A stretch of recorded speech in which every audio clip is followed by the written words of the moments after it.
2 Samuel 8. David's victories. In the course of time, David defeated the Philistines and subdued them, and he took Metheg-ammah from the control of the Philistines. David also defeated the Moabites. He made them lie down on the ground and measured them off with a length of cord. Every 2 lengths of them were put to death, and the 3rd length was allowed to live. So the Moabites became subject to David and brought him tribute.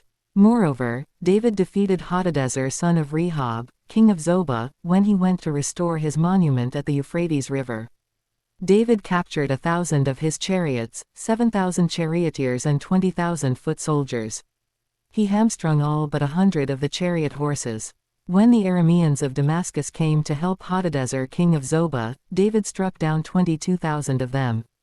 6 He put garrisons in the Aramean kingdom of Damascus, and the Arameans became subject to him and brought tribute.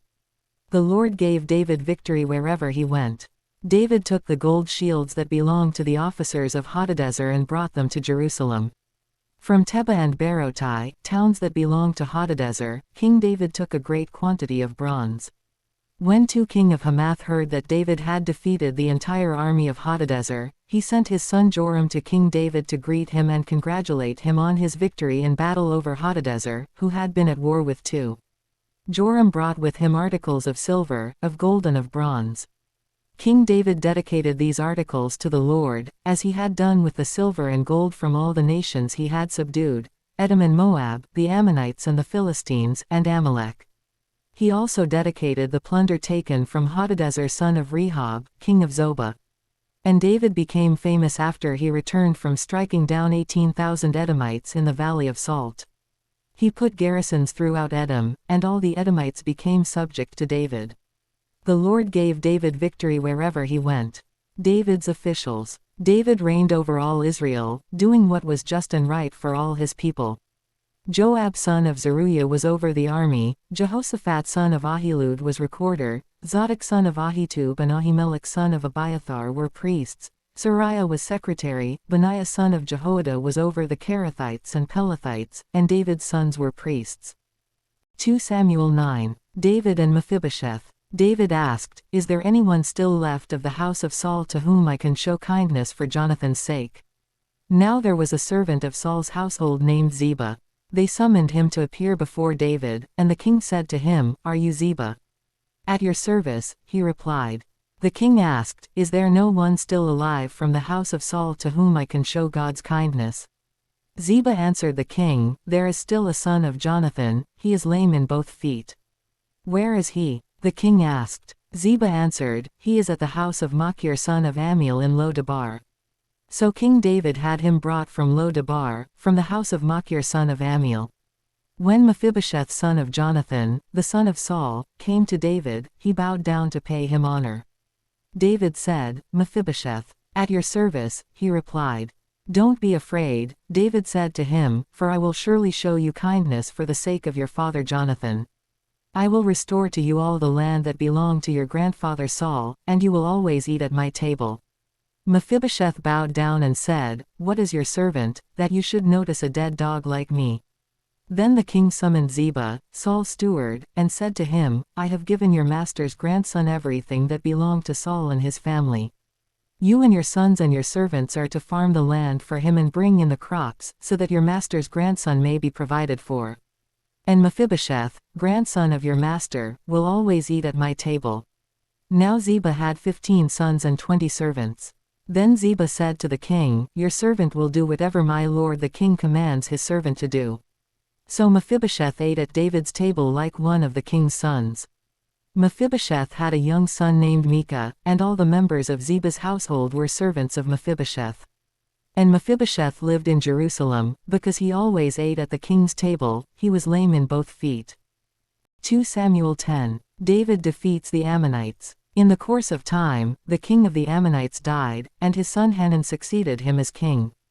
David thought, "I will show kindness to Hanun son of Nahash, just as his father showed kindness to me."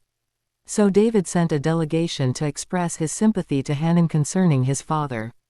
When David's men came to the land of the Ammonites, the Ammonite commanders said to Hanun their lord, "Do you think David is honoring your father by sending envoys to you to express sympathy?"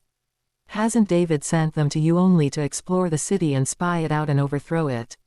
So Hanun seized David's envoys, shaved off half of each man's beard, cut off their garments at the buttocks, and sent them away. When David was told about this, he sent messengers to meet the men, for they were greatly humiliated. The king said, "Stay at Jericho till your beards have grown, and then come back."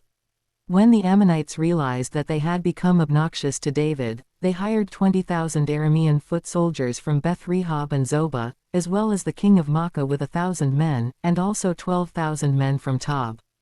On hearing this, David sent Joab out with the entire army of fighting men. The Ammonites came out and drew up in battle formation at the entrance of their city gate, while the Arameans of Zobah and Rehob and the men of Tob and Makkah were by themselves in the open country. Joab saw that there were battle lines in front of him and behind him, so he selected some of the best troops in Israel and deployed them against the Arameans. He put the rest of the men under the command of Abishai his brother and deployed them against the Ammonites. Joab said, "If the Arameans are too strong for me, then you are to come to my rescue, but if the Ammonites are too strong for you, then I will come to rescue you. Be strong, and let us fight bravely for our people and the cities of our God. The Lord will do what is good in his sight." Then Joab and the troops with him advanced to fight the Arameans, and they fled before him.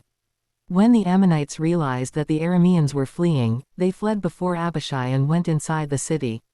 So Joab returned from fighting the Ammonites and came to Jerusalem.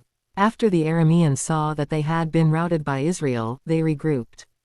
Hadadezer had Arameans brought from beyond the Euphrates River. They went to Helam, with Shobach the commander of Hadadezer's army leading them.